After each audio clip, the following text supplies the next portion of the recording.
বাংলার মায়েরা জেনে রাখুন, 26-এ যদি বিজেপি না আসে, আপনারা শাখা পড়তে পারবেন না, সিঁদুর পড়তে পারবেন না, উলু দিতে পারবেন না, শাঁখ বাজাতে পারবেন না, জোকার দিতে পারবেন না, মন্দিরে পুজো দিতে পারবেন না।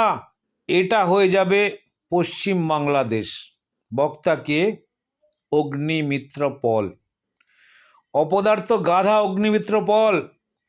বাংলাদেশে যারা হিন্দুরা আছে, তুমি যেগুলোর কথা বারণ করলা, তারা তো প্রত্যেকটাই করতে পারে। বাংলাদেশের হিন্দুরা তো মাইক ফুঁকে বলছে শুভেন্দু অধিকারী পশ্চিমবঙ্গে কুত্তার মতো ঘেউ ঘেউ ঘেউ ঘেউ করছে।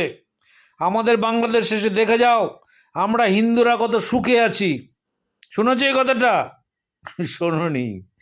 কেন কি তোমার মতো মহিলা কিভাবে টিকিট পেল সেটা কিন্তু সুব্রমণিয়াম স্বামীও প্রকাশ করে ফেলেছে, মধু পূর্ণিমা কিশোরও বলে ফেলেছে তোমরা কি করে পাও, এবং সংযুক্ত সামন্ত সেও বলে ফেলেছে তোমরা কি করে টিকিট পেয়েছো।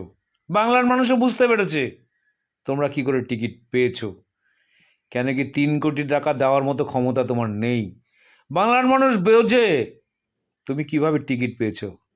ন্যায় না আছে তোমার আক্কেল, না আছে তোমার ন্যায় নৈতিকতা, তোমার কিচ্ছু নেই। অপদার্থের মতো খালি ভাষণ দিয়েই চলেছ, ভাষণ দিয়েই চলেছ। বাংলার মানুষ এসব নেয় না। এসব নোংরা অসভ্য মহিলাদের বাংলার মানুষ একবার ভুল করে ভোট দিয়েছে, আর না। ফিরে যাও যেখান থেকে এসো সেখানে। 4 মে যে নির্বাচনে ফল প্রকাশ হবে সেখানে জানবা তুমি কয়েক লক্ষ ভোটে হেরেছ। তোমাকে বিজেপির ক্যান্ডিডেটরাও তোমাকে ভোট দেয়নি। একবার মানুষ ভোট দিয়ে ভুল করেছে, সেটা বুঝতে পেরেছে, মানুষ পস্তাচ্ছে। আবার তোমাকে ভুল, না না না না না না, কোনোভাবেই তোমাকে ভুল করেও ভোট দেবে না মানুষ। অপেক্ষা করো।